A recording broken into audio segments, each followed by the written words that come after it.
Hey, what's up everybody? Crapgamer with Crapgamer Reviews, back with another video. Thank you guys for checking it out. Please hit that like and subscribe button because I would appreciate that as well. You know, I did a video about Microsoft and how they could have the worst E3 they've ever had, but don't let that confuse you, right? I think that Sony's E3 could be one of the worst, if not the worst they've ever had either, and let me explain further on that. We all remember how bad they have a lot of E3s to top as far as the shit sandwich is concerned in my book, because that 2005 one with the $599 US and all that kind of stuff, and the Ridge Racer and Giant Enemy Crabs, 2005 and 2006 were really bad for them because they announced a console but didn't have a console to show off, and then they showed off the Boomerang one at the next year, and they had like fake footage of Killzone and things like that. So yeah, really bad ones. Hard to top the shit sandwich with those, but they did really bad as well when they introduced like the PlayStation Move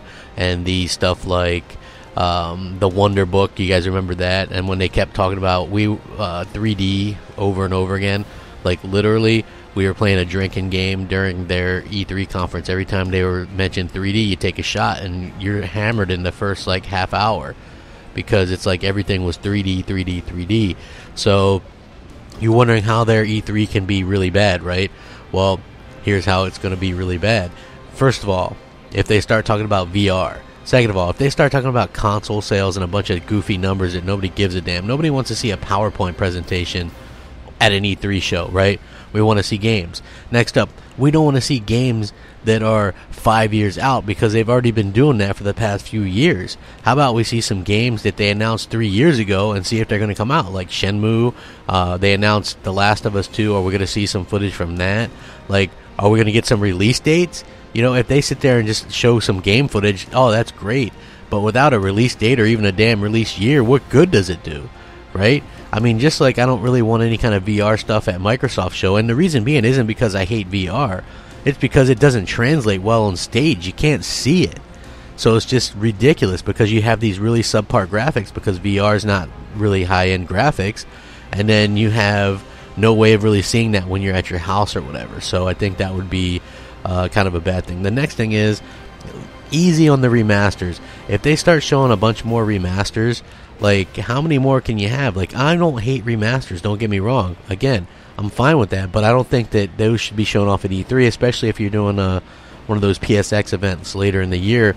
Save those for that particular time, because I don't care about remasters on the big E3 stage. I mean, I wouldn't want Microsoft to do that either, but it would be kind of a shame. Next up, absolutely do not have an orchestra out there again. That's absolutely ridiculous. That kind of takes away from the whole experience or whatever. It seemed like more of a spectacle than anything else. Like they weren't really trying to, I don't know. It was just weird. Just so odd to me. I don't know. You know what's going to really suck is no matter how good or bad their E3 is, when they have Sean Layden on stage, it's bad. So limit his time. The less time he spends out there on stage, the better. He's no Jack Tratton, that's for sure.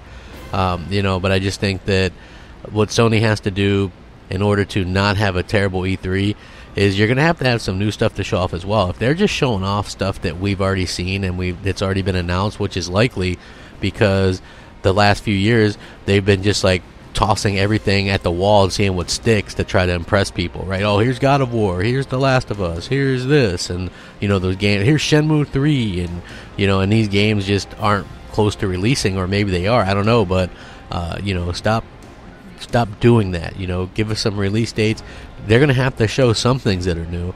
Like we already know, and I know Microsoft would get shit for this too. If Microsoft only shows off things that we know about, then I think that's bad. If Sony only shows off things that we know about, I think that's bad. I'm not saying that their things wouldn't leak or whatever, but something just tells me that this is going to be an incredibly average E3 all around, and Sony has the potential to really stink it up, and I don't want that. I want there to be good shows from everybody, because that's why we watch E3. It gets us excited about the future and what we're going to get with gaming and things like that. So that's exactly really what I think. But I do think that Sony is probably going to play it a little bit safe And reason being is just because they don't have a choice. You know, they are in the driver's seat right now. They don't really have to do anything much. It seems like people will support them no matter what. But I do think that this has a potential to be a real stinker in the fact that they're not going to show off anything new. They're not going to have a lot of release dates or even release years, which could potentially damage the excitement level and things like that. And stick away from the overhyping of things like No Man's Sky, because we remember how that turned out, right? Like No Man's Sky, just awful. Just awful. Anyway, let me know what you guys think. Could this be the worst PlayStation E3 ever? There's a long list of crappy ones to compare it to, but let me know. Sound off, rate, comment, subscribe. It helps out the channel. It does. And I hope you guys all have a fantastic night. We'll catch you later. Rack 'em up. Crapgamer out.